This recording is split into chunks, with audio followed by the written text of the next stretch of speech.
Merci de nous avoir rejoints pour cet Allo Docteur consacré à l'insuffisance rénale. En France, près de 10% de personnes souffrent, parfois même sans le savoir, d'une maladie rénale chronique. Maladie dont l'évolution lente et silencieuse entraîne la destruction des reins. Aujourd'hui, plus de 82 000 personnes sont concernées par l'insuffisance rénale et doivent avoir recours à la dialyse ou à la greffe. Alors, comment diagnostiquer l'insuffisance rénale? Quels sont les moyens pour la prévenir? Comment vivre avec une dialyse? Et dans quel cas peut-on être greffé? Pour répondre à toutes ces questions, nous allons retrouver nos deux invités. Et avant de les accueillir, on va déjà voir à quoi servent nos reins et comment ils fonctionnent, Fabien. Exactement. Alors, vous voyez, ici, on a les deux reins, le rein droit, le rein gauche, qui sont en arrière de la cavité abdominale. Et vous voyez le diaphragme ici. Donc, les reins sont sous le diaphragme. Ici, nous allons rentrer à l'intérieur du rein pour voir le néphron. Alors, on a un peu plus d'1 million de néphrons. Et le néphron, c'est une sorte de centrale d'épuration qui va filtrer le sang. Et ils vont éliminer ainsi l'eau et les minéraux en excès et les déchets tels que l'urée. Mais c'est pas tout. Non, les reins produisent aussi des hormones qui vont agir sur la pression sanguine et sur la synthèse des globules rouges. Une défaillance des reins a donc un impact sur tout le corps. Quand la filtration ne se fait plus correctement, les déchets s'accumulent dans le sang et le corps s'empoisonne progressivement. Et en cas d'insuffisance rénale chronique, un certain nombre de néphrons sont détruits de manière irréversible. Et la proportion de néphrons restants, supposés intacts, s'adapte pour maintenir au mieux l'équilibre. C'est pour cette raison que les signes de l'insuffisance rénale n'apparaissent que tardivement. L'insuffisance rénale devient alors terminale quand 90% des néphrons sont détruits et cela nécessite alors une dialyse, voire la transplantation d'un nouveau rein. Nous accueillons donc nos deux invités sur le plateau. Avec nous, Corinne Isnarbanis. Bonjour. Bonjour. Je prononce bien votre nom? Avec vous, c'est tout à fait ça. Bon, ouais. je présente aussi votre livre. Non, en plus, ce titre est quand même formidable. Miction impossible. Rien que pour ça. Merci beaucoup d'être avec nous. Et puis également avec nous par Skype, Béatrice. Bonjour Béatrice. Bonjour. Bonjour. Bonjour, bienvenue, merci d'être avec nous. Vous faites l'objet, vous, d'une insuffisance rénale. Vous avez été diagnostiquée à l'âge de 32 ans. Oui, absolument. J'ai été diagnostiquée en 2002. Et lors d'un incident d'hypertension artérielle, j'avais 21 de tension. J'ai été hospitalisée pour faire baisser la tension. Et donc, on m'a fait des examens, et notamment une biopsie. Plus les examens classiques quand on veut déceler un problème rénal. Et on a vu en fait que j'avais des reins tout petits. On a aussi vu que ma tension n'était pas du tout maîtrisée depuis longtemps. Et donc du coup, j'ai commencé un traitement par voie orale que j'ai suivi pendant presque 10 ans, puisqu'en fait, je me suis rentrée en dialyse qu'en 2012. Et on vous a expliqué, là vous avez parlé de la taille des reins et de l'hypertension, on vous a expliqué que ça expliquait le diagnostic et l'insuffisance rénale? En fait, à ce moment-là, ils ont aussi diagnostiqué une glomérulonéphrite, donc j'ai été sous cortisone aussi pendant quelques mois. Donc la glomérulonéphrite, je crois que c'est une inflammation du glomérule, quelque chose comme ça. Peut-être que vous allez nous préciser. Historiquement, ça pourra m'aider. Mais j'avais aussi un passé assez compliqué en prise de médicaments puisque j'étais j'avais une maladie de Crohn qui a fait que j'ai pris beaucoup d'anti-inflammatoires, beaucoup de médications un peu fortes. Et surtout cette hypertension qui n'était pas du tout maîtrisée pendant longtemps, qui fait que les reins en fait se sont atrophiés à cause de cette pathologie qui n'était pas du tout suivie. Alors la maladie de Crohn, on va préciser, ça c'est une maladie chronique de l'intestin et l'autre pathologie rénale qu'on évoquait donc. Ce qu'on appelle les glomérulonéphrite sont des maladies qui touchent une partie du néphron, qui est le petit bouquet de vaisseaux qui fabrique l'urine primitive. Et donc quand c'est comme ça, généralement, il y a de l'albumine dans les urines, mais on ne s'en rend pas forcément compte. Et ça détruit le rein souvent progressivement. Et ce que raconte Béatrice, c'est tout à fait malheureusement le schéma qu'on observe régulièrement, c'est-à-dire découvrir la maladie quand c'est déjà bien tard, malheureusement, pour réparer en tout cas les reins, c'est déjà plus possible. Donc on essaye de maintenir la fonction rénale le plus longtemps possible, en particulier en traitant la tension le mieux possible. Alors on a une première question, quels sont les médicaments qui sont mauvais pour les reins ? Alors ça, c'est une super bonne question, parce que la plupart des gens ne savent pas. Les anti-inflammatoires non stéroïdiens, par exemple, c'est une classe de médicaments dont on a tous quelques boîtes dans l'armoire à pharmacie, parce qu'il y a toujours quelqu'un qui en a pris à un moment donné.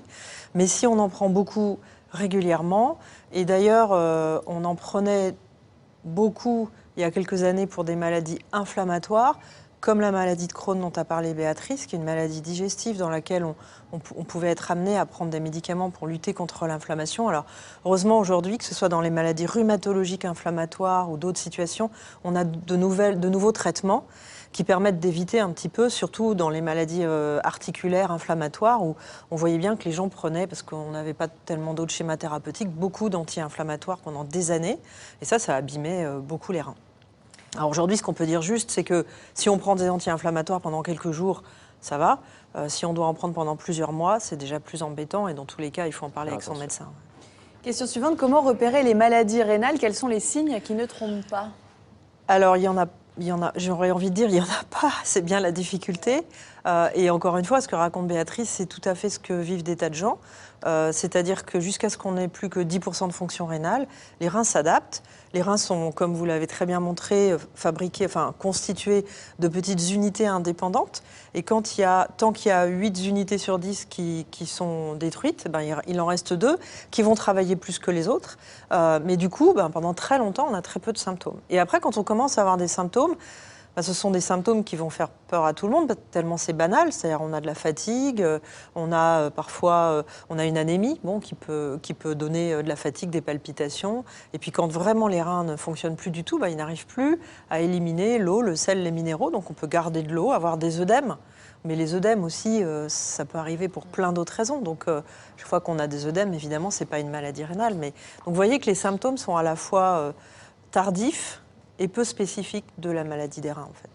Anne demande s'il est important de boire beaucoup d'eau pour éviter l'insuffisance rénale. Ça, c'est une question qu'on nous pose tout le temps. Alors, moi, j'ai envie de répondre que le corps est parfaitement bien fabriqué pour savoir quand on a soif. Et donc, notre soif, a priori, fonctionne suffisamment bien pour nous dire ce qu'il faut boire et quand et combien. Ça, c'est quand on n'est pas malade. Après, quand on est malade, évidemment, les choses se passent différemment. Si on a des infections urinaires à répétition, si on a des calculs dans les reins, là, on va certainement vous demander de boire plus, parce que ça participe au traitement et à la prévention de la survenue d'autres épisodes de calculs dans les reins ou d'infections urinaires. Puis à l'inverse, il y a des moments, notamment dans le traitement des maladies rénales, où on demande aux gens de ne pas boire ou de très peu boire, et ça, c'est excessivement difficile, parce que là, on va à l'encontre de la soif, et vous en avez certainement tous fait l'expérience, ne pas boire quand on a très soif, c'est difficile. Et c'est assez souvent ce qu'on demande aux personnes qui sont traitées par dialyse, puisque le traitement par dialyse ne peut pas systématiquement épurer le corps de l'ensemble de l'eau et du sel dont il aurait besoin de se débarrasser. Donc on demande aux personnes de très peu boire, ce qui est franchement pas très facile à faire.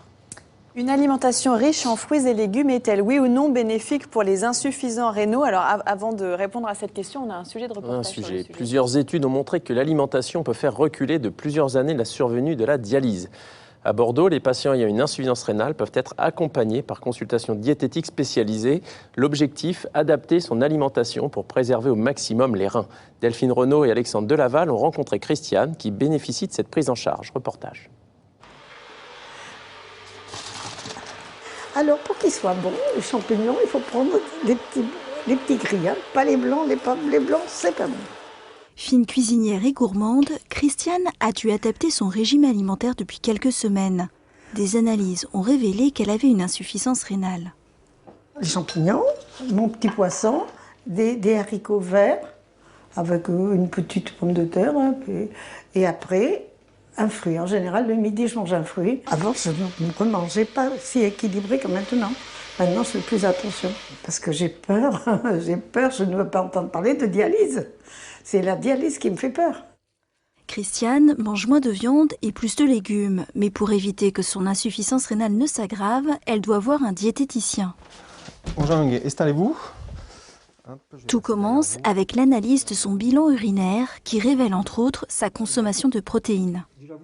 Alors en fait, les protéines que vous mangez, Oui. qui viennent de certains aliments, Oui. on en avait vu quelques-uns ensemble, est-ce que vous en souvenez? Oui, le bœuf, par exemple. Toute Ouais. la viande qu'on fait. Voilà, les viandes en général. Toutes les viandes. Mhm. Donc ces aliments-là qu'on mange, en fait, qui apportent des protéines, génèrent des déchets qu'on appelle l'urée. Oui. Ok. Ah ben oui. Donc c'est pour ça qu'en fait, on va voir aujourd'hui si, est-ce que votre alimentation à l'heure actuelle, elle génère trop de déchets, c'est-à-dire que vous mangez trop de protéines. Et si c'est le cas, voir ce qu'on peut faire. Grâce au bilan urinaire, on peut effectivement évaluer les consommations des patients. Et on peut repérer s'il y a des excès, notamment en protéines et en sel, dont on sait qu'en fait, elles nuisent au fonctionnement des reins et peuvent aggraver une maladie rénale chronique. Pour avoir une vision précise de son régime alimentaire quotidien, le diététicien vérifie avec Christiane les différentes portions d'aliments de chaque repas. Au niveau de la viande, on a parlé du bœuf là par exemple, où, vous seriez sur quelle portion à peu près? Vous êtes plutôt sur des portions comme ça, 80-100 grammes quoi. C'est ça? Oui. Là, compte tenu de votre poids et de votre niveau d'insuffisance rénale, disons ce qui est recommandé, c'est une seule portion par jour, que ce soit de la viande, de la volaille, du poisson, des œufs, et autour de 80-100 grammes. C'est ce qui serait suffisant pour vous. Oui. Après, donc, ce qui est aussi positif dans votre alimentation, c'est que je vois qu'il y a une présence de légumes à chaque repas. Ah oui, mais ça, j'aime les légumes par contre. Ouais. Bon, ça, c'est une bonne chose, puisque du coup, dedans, il y a aussi des bicarbonates qui permettent de lutter contre l'acidité qui peut se développer à cause de l'insuffisance rénale. Une fois les apports en protéines et en sel bien définis, l'expert analyse le poids de Christiane et cela ne passe pas que par la balance. Alors, je vous propose là maintenant qu'on fasse une mesure de votre masse musculaire, Oui. de votre masse grasse et de votre hydratation. Oui. Ça nous permet de savoir un petit peu où vous en êtes et de pouvoir bien suivre comment évolue votre poids. Je vous propose de vous asseoir sur le fauteuil, je vais vous mettre en position allongée. Grâce à ces capteurs, son taux d'hydratation, sa masse musculaire et sa masse grasse sont enregistrés. Vous partez avec des bonnes bases. Vous avez une masse musculaire qui est plutôt bonne. De la même façon, vous avez un pourcentage de masse grasse qui est tout à fait dans les normes pour votre âge et votre taille. Si on n'en reste qu'au poids, on ne sait pas très bien ce qui se passe. Si c'est une perte de masse musculaire, une perte de masse grasse ou de l'eau qui augmente, ça nous permet de suivre au niveau nutritionnel les patients et pallier éventuellement une dénutrition sans forcément que le poids bouge, puisqu'il pourrait rester stable malgré une perte de masse grasse ou de masse musculaire, mais avec une montée de l'hydratation due à la maladie rénale. Tous ces paramètres vont permettre de suivre et d'adapter au mieux le régime alimentaire de Christiane pour préserver la bonne santé de ses reins et les risques de dénutrition. Il n'y a pas lieu de changer votre alimentation. Donc Parce que- je reste comme je fais pour le moment. Vous avez déjà fait des petites adaptations. Ah oui, oui, oui, oui. Et là, on voit que le bilan urinaire nous confirme que vos apports sont tout à fait dans les recommandations. Bilan positif pour Christiane, donc elle devra revenir dans 3 mois pour de nouvelles analyses.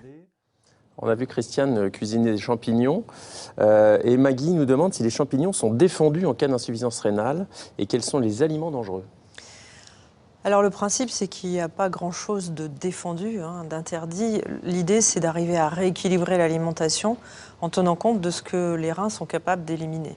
Et donc ça, déjà, ça introduit l'idée qu'en fonction du niveau de fonctionnement des reins, la diététique va s'adapter différemment. Et c'est bien là où c'est un peu compliqué pour les patients, c'est qu'on ne va pas leur donner les mêmes conseils quand ils ont une insuffisance rénale légère ou modérée, quand ils ont des reins qui marchent vraiment plus beaucoup, puis quand ils sont traités par la dialyse ou par la greffe. Donc c'est là qu'on a vraiment besoin de travailler avec les diététiciens. Et comme on a vu, Stanislas, l'interaction avec cette patiente, vous voyez que c'est un travail en profondeur quand même. On regarde sur les urines des patients exactement combien ils consomment de sel, de protéines, etc. On essaye d'adapter au mieux. Et donc c'est vraiment une interaction essentielle puisque la diététique, elle est importante pour protéger les reins avant le stade de la dialyse. Elle va être importante pour compenser en fait le défaut de fonctionnement des reins malgré tous les médicaments qu'on donne aux patients qui en prennent souvent beaucoup. Il y a parfois un moment où ça ne suffit pas à contrôler par exemple le taux de potassium dans le sang. Et pour revenir à votre question, si on mange trop de légumes en général, par exemple, à un moment donné, les reins ne pourront plus éliminer le taux de potassium et donc il faudra peut-être se limiter à un fruit par jour à certains moments de la prise en charge. Béatrice, on a parlé de votre insuffisance rénale. Alors, on va voir que vous avez eu un parcours, vous avez été mise sous dialyse, vous avez été greffée du rein, on va revenir là-dessus. Est-ce que vous avez changé votre régime alimentaire ? Oui, absolument. J'ai fait comme la dame.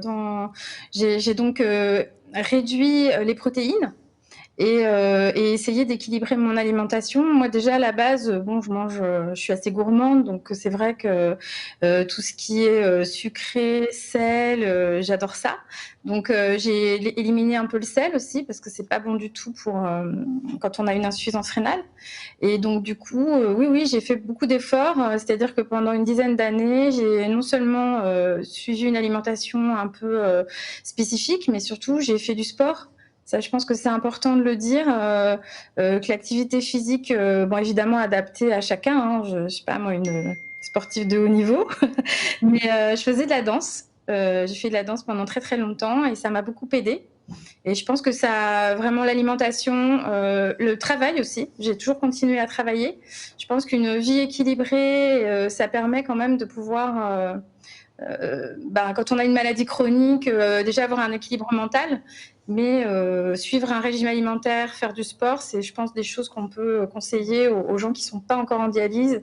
Et justement, de protéger leurs reins, suivre les conseils des guides, par exemple celui de Corinne, qui est très bien, qui explique effectivement les précautions qu'on doit prendre quand on est quand on a vraiment envie et quand on s'attache à ses reins, qui sont vraiment le centre, on va dire, de la vie, probablement dans le corps. Vous confirmez, voilà.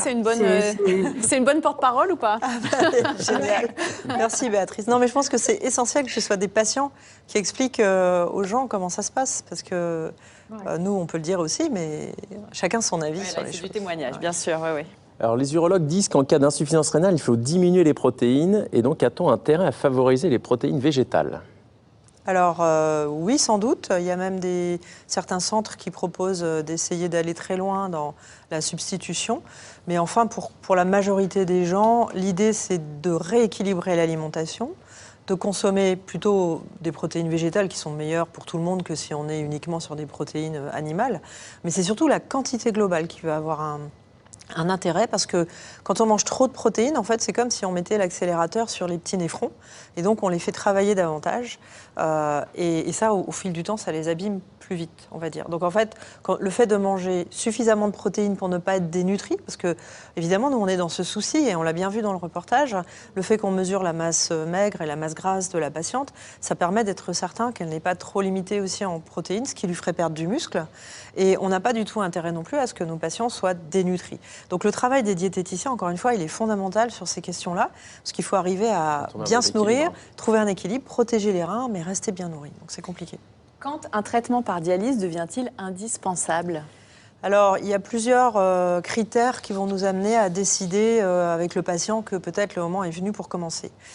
Commencer la dialyse, c'est soit parce qu'on a des symptômes, soit parce qu'on a des œdèmes, on a de l'eau dans les poumons, on a du mal à respirer. Donc ça, c'est vraiment la situation parfois d'urgence. Et malheureusement, ce sont des situations qui arrivent encore aujourd'hui pour 20 à 30% des personnes qui ont tellement peu de symptômes que d'un seul coup, ils arrivent aux urgences et malheureusement, il faut commencer la dialyse tout de suite. Après, en 2 mots, vous pouvez nous rappeler le principe de la dialyse ? Oui, bien sûr. Le principe de l'hémodialyse, c'est qu'on va mettre le sang dans un circuit. Donc on va faire sortir le sang du corps pour le passer dans un circuit dans lequel il va y avoir un petit outil qui est conçu comme un rein. C'est pour ça qu'on l'appelle le rein artificiel. Il y a un filtre. À travers ce filtre, le sang va pouvoir se débarrasser d'un certain nombre d'éléments dont il n'a plus besoin, de l'eau, du sel, des minéraux, etc. Et puis il va être réinfusé à l'intérieur du corps. Et ça existe depuis les années 55-60 en gros. Et ça a été rendu possible finalement par la découverte des anticoagulants, puisque le fait de donner des anticoagulants, c'est ce qui va permettre au sang de circuler dans le circuit sans coaguler, qu'on puisse le rendre au patient après le traitement. Mais ça doit se faire 3 fois par semaine. Donc ça, c'est le côté contraignant de ce traitement, évidemment. Alors, on a beaucoup de questions concernant la dialyse. Pourquoi parle-t-on peu de la dialyse à domicile ? Quels sont les inconvénients ? Ça pourrait peut-être être l'occasion de regarder notre sujet. Exactement, puisqu'en raison de la lourdeur de la dialyse, seuls 17,4% des personnes en âge de travailler arrivent à se maintenir dans l'emploi. Certains patients choisissent donc de se dialyser à domicile. Et même si ça peut paraître impressionnant, ça ne semble pas aussi compliqué que ce qu'on pourrait l'imaginer. Voyez ce reportage de Marika Julien, Alex Delval et Olivier Laporte. Tous les mois, Odile reçoit une livraison très particulière. Dans son petit appartement, elle doit stocker tout ce dont elle a besoin pour réaliser sa dialyse quotidienne à domicile. Elle arrive à presque tout stocker dans ses placards. Mais il manque encore un élément, le dialysa, le liquide qui recueille les déchets et nettoie le sang. Et comme il prend beaucoup de place, elle le fait livrer toutes les 2 semaines. Le dialysa, suivez-moi. Donc là, c'est tout le stock de dialyseur, c'est-à-dire toutes les poches qui me sont livrées. Donc là, j'ai plus de 30 cartons qui vont me tenir 15 jours. Parce que donc il y a 2 poches de 5 litres à chaque fois dedans. Grâce à tout ce matériel, Odile peut faire sa dialyse à domicile 6 jours par semaine. Et pour monter la machine, elle est assistée par une tablette qui lui rappelle les différentes étapes. Voilà. Je lance, je valide. Ensuite, il faut tout installer. Dialysa, rein artificiel et tout un tas de tuyaux à brancher. Moi, c'est vrai que ça va très vite parce que c'est l'habitude, voilà. J'ai pas besoin de me poser de questions, c'est dans la tête. Ça peut faire peur, effectivement, aux patients parce qu'ils se disent « Oh, il y aura beaucoup de choses à faire de manip ». Et comme il y a une formation qui est faite quand même sur 6 semaines, quand même, à l'hôpital, donc le patient, à la longue, il prend l'habitude parce qu'il est organisé. Après 3 ans de dialyse à domicile, Odile a même trouvé des petites astuces, comme ici, pour préparer les poches de dialysa. C'est simple. Hop. Une fois que la machine est montée, Voilà. Odile se prépare à se piquer. Lors du stage à l'hôpital, elle a aussi appris les règles d'hygiène. Elle réalise la piqûre dans ce qu'on appelle une fistule. Une aiguille sert à faire sortir le sang qui va être nettoyé. Et par l'autre, le sang retourne dans le corps. Comme elle a utilisé un patch anesthésiant, elle ne sent pas trop la douleur. La grande question, c'est vraiment la ponction. C'est ce que tous les patients appréhendent. Mais non, s'il faut assurer, c'est leur dire que ça va y aller tout seul, quoi. Et ils prendront l'habitude et que, voilà. Je déclampe. Il en reste un. Lancez. Et c'est parti pour 2 heures de dialyse. Pour elle, la dialyse à domicile représente un gain de temps sur sa vie quotidienne. Je me suis mise à la dialyse à domicile parce que, c'était pour avoir plus de liberté, d'autonomie et plus de contraintes horaires. Parce que la dialyse conventionnelle, il y a toujours cette contrainte horaire, c'est ou le matin ou l'après-midi. Comme je ne suis pas du matin, automatiquement c'était de l'après-midi, mais ça me gâchait quand même mes journées. Et donc j'ai pris la dialyse à domicile dans le sens où je voulais vraiment être autonome. Outre le confort, Odile se sent aussi plus en forme. Par cette technique-là, je ne ressens pas la fatigue, parce que je pense que c'est l'avantage aussi de faire une épuration tous les jours. Je trouve que franchement, une fois qu'on a commencé, on n'a pas envie de revenir en arrière. Entre la préparation et le démontage de la machine, ces séances durent environ 3 heures en tout. Elle a fini. Et pour vérifier que tout va bien, et voilà. Odile se rend 1 fois par mois à l'hôpital pour faire le point avec ses médecins. Et depuis ce reportage, Odile continue la dialyse à domicile, elle va bien. Si ce type de dialyse vous intéresse, vous pouvez contacter des associations ou des groupes de patients. Il en existe même sur Facebook, comme par exemple le groupe intitulé « Je dialyse à domicile et vous ». Alors on va revenir maintenant qu'on a bien compris ce qu'était la dialyse. Quand un traitement par dialyse devient-il indispensable ? Alors, on a dit que soit il y a des symptômes vraiment qui apparaissent et qui rendent la vie inconfortable et même dangereuse, à vrai dire. Des symptômes qu'il faut absolument traiter, en particulier quand on a de l'eau dans les poumons. Mais aussi, les médecins regardent aussi beaucoup les analyses parce que malgré tous les traitements qu'on va essayer de donner pendant le plus longtemps possible, arrive un moment où le taux d'urée dans le sang va être trop élevé, où le taux de potassium ne pourra plus être régulé par les médicaments et les efforts diététiques que font les patients, où le taux de phosphore va être trop élevé dans le sang, etc. Et donc, en fait, le corps humain est conçu pour fonctionner dans un environnement stable. Et il faut que tous ces paramètres soient absolument cadrés. Et si on perd cet équilibre, qu'on appelle l'homéostasie, c'est un nom un peu compliqué, mais c'est une idée vraiment essentielle, c'est qu'à partir d'un certain moment, nos cellules ne vont plus pouvoir fonctionner correctement. Et donc, le fait de faire de l'hémodialyse ou d'ailleurs d'autres méthodes de dialyse, parce qu'on n'a pas parlé de la dialyse péritonéale, mais il y a d'autres façons d'épurer le sang, de remplacer le fonctionnement des reins. Mais en tout cas, quelle que soit la méthode, l'idée c'est que le corps puisse continuer à fonctionner à peu près normalement, qu'on n'ait plus de symptômes et qu'on ait un bilan biologique qui soit à peu près correct. On va retrouver Béatrice. Béatrice, vous étiez entrée en dialyse et à partir du moment où vous avez été mise sous dialyse, vous avez été inscrite sur la liste d'attente de greffe et vous avez attendu 5-6 ans avant d'être greffée, c'est ça? 7 ans. 7 ans. Ouais. Et j'ai commencé donc à faire de la dialyse en centre, ce qu'expliquait Corinne, 3 fois 4 heures par semaine. Ça, je l'ai fait pendant 4 ans. Et j'avoue que ça a été pas éprouvant par rapport à la douleur, mais éprouvant psychologiquement au niveau de mon quotidien, au niveau de mon travail, au niveau de ma vie sociale et familiale. Et c'est vrai qu'il y a un confort à être dans un centre parce qu'on a une équipe médicale qui s'occupe très bien de nous. Mais au bout d'un moment, quand on veut un peu garder une vie presque normale, parce que la maladie chronique et surtout la dialyse, ça implique vraiment un changement de vie total pour les patients. Et c'est vrai que Corinne le disait, il y a plusieurs techniques de dialyse qui permettent justement de maintenir un petit peu une autonomie, notamment la dialyse péritonéale, la dialyse que vous venez de voir à domicile. Et malheureusement, c'est pas forcément très connu, c'est-à-dire que les patients sont pas forcément informés et c'est surtout pas pratiqué dans tous les centres. Moi, j'ai la chance d'avoir été dialysée en région parisienne. Donc, en région parisienne, il y a, je crois, une bonne 50aine de centres de dialyse, donc, dont certaines proposent la dialyse à domicile. Donc, j'ai pu changer de centre et aller dans un centre de dialyse qui faisait la dialyse à domicile, qui m'a formée pendant 6 mois.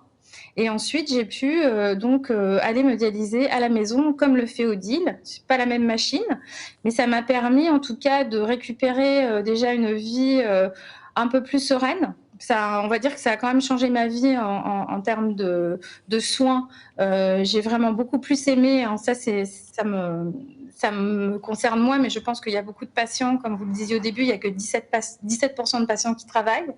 Donc je pense que pour les patients qui veulent garder une vie professionnelle, la dialyse à domicile, quelle qu'elle soit, c'est quand même une bonne chose. Voilà, on voudrait juste aborder très rapidement la greffe parce qu'il nous reste malheureusement pas beaucoup de temps et on a cette question qui revient à votre témoignage sur le fait que la greffe, c'est quand même probablement ce qui change la vie. Cette question, la greffe de rein est-elle le seul traitement qui permet de guérir définitivement d'une insuffisance rénale ? Je ne sais pas si on peut dire guérir vraiment, puisqu'on va changer un traitement pour un autre. Mais on ne va pas réparer la fonction des reins propres. Ce qu'on appelle les reins propres sont les vôtres, malheureusement. Mais c'est en tout cas la stratégie qui, dans la majorité des cas, donne la meilleure qualité de vie. Une fois qu'on est transplanté, il y a des contraintes. Ce n'est pas non plus un coup de baguette magique. Mais quand tout se passe bien, c'est vrai que c'est de manière unanime ce que les études et les patients eux-mêmes nous disent. C'est que c'est là qu'ils sont le plus en forme et qu'ils ont une meilleure qualité de vie, une meilleure possibilité de vivre normalement au plan personnel, au plan professionnel, de voyager davantage encore qu'en ce moment. Mais oui, c'est sûr. Merci beaucoup d'avoir été avec nous et merci beaucoup Béatrice. Un appel à témoins rapide. Vous avez plus de 65 ans et vous adorez la course à pied. Vous avez besoin d'aller vous entraîner plusieurs fois par semaine. Votre témoignage nous intéresse pour une prochaine émission 01 58 88 85 21. On vous souhaite une très belle journée. Merci beaucoup Fabien. Merci Emma. Et on se retrouve demain. Allo Docteur sera consacré au complexe. À demain, prenez soin de vous. Et à la semaine prochaine.